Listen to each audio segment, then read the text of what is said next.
Good morning, students. I hope you all are doing well. Students, yesterday we had done question 4 and 5 of lesson 7. Today we will do rest of the questions. Okay. So first you will mention date October 30, 2020 and day Friday. Question 6. In order to meet the ever increasing demand in factories and for shelter, trees are being continually cut. Is it justified to cut trees for such projects? मतलब फैक्ट्रियों का मतलब बहुत ज़्यादा बढ़ना और लोगों के रहने के लिए जगह के लिए बहुत ज़्यादा मात्रा में पेड़ों को कट किया जा रहा है। मतलब ज़्यादा से ज़्यादा फैक्ट्रियाँ लगाई जा रही हैं, तो फैक्ट्रियाँ लगाने के लिए जहाँ पर पेड़ होते हैं उन पेड़ों को काट लिया जाता है। तो क्या इन फैक्ट्रियों को बनाने के लिए या लोगों के घरों के लिए ये पेड़ों को काटा जाना सही है? No, cutting trees in order to meet the ever growing demands of the human population is not at all justified. नहीं, पेड़ों को काटना मतलब फैक्ट्रियों के लिए या ह्यूमंस के लिए पेड़ों को काटना सेटिस्फाइड नहीं है, सही नहीं है. There are a vast number of organisms like wild animals, insects and birds living in the forest. क्योंकि जंगलों में बहुत ज़्यादा मात्रा में जंगली जानवर रहते हैं, कीड़े मकोड़े इंसेक्ट्स रहते हैं और पक्षी रहते हैं.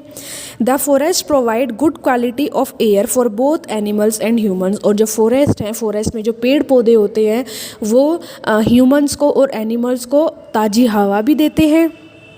They help to conserve our rich biodiversity. हमारी जो बायोडाइवर्सिटी है, हमारे प्लांट्स एनिमल्स हैं, मतलब उनको वहाँ वो सब भी उन फॉरेस्ट में ही रहते हैं. The cutting of trees causes an increase in the CO2 level which results in global warming. तो अगर पेड़ों को काट लिया जाएगा तो इससे एनवायरनमेंट में CO2 का लेवल बहुत ज़्यादा इंक्रीज़ हो जाएगा.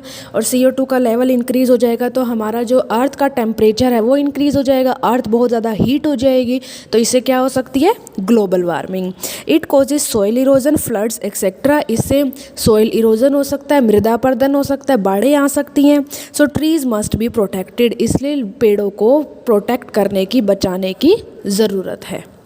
No, cutting trees in order to meet the ever-growing demands of the human population is not at all justified.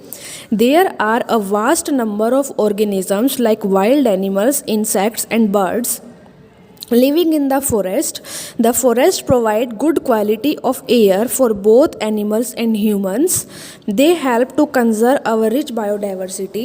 The cutting of trees causes an increase in the CO2 level which result in global warming. It causes soil erosion, floods etc. So trees must be protected. Question 7. How can you contribute to the maintenance of green wealth of your locality? Make a list of actions to be taken by you.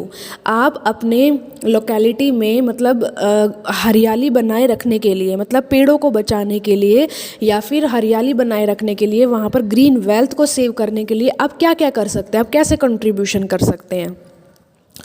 By taking up the following actions, I can contribute to the maintenance of green wealth of locality by. मैं ये सभी actions मतलब इन steps को लेकर मैं अपनी locality में green wealth को maintain कर सकता हूँ. Planting trees, ज़्यादा से ज़्यादा पेड़ लगाकर. Not throwing the garbage on the street, सड़कों पर कूड़ा कचरा ना फेंक कर. Reusing and recycle paper to save trees, energy and water. Paper को दोबारा यूज़ करके या रिसाइकल करके, रिसाइकल का मतलब होता है कि जो वेस्ट पेपर होता है उससे कोई नया ऑब्जेक्ट बनाकर, ओके, और उसे दोबारा से यूज़ करके हम कर सकते हैं, ताकि पेड़ों का भी हम इससे पेड़ों को भी सेव कर सकते हैं, एनर्जी और वाटर तीनों चीज़ों को हम सेव कर सकते हैं. Making people aware of the significance of a clean and green environment. मैं अपने आसपास के लोगों को अवेयर कर सकता हूँ, जागरूक कर सकता हूँ कि हमारा जो हरा भरा पर्यावरण है, साफ़ और हरा पर्यावरण है, वो हमारे लिए कैसे ज़रूरी है.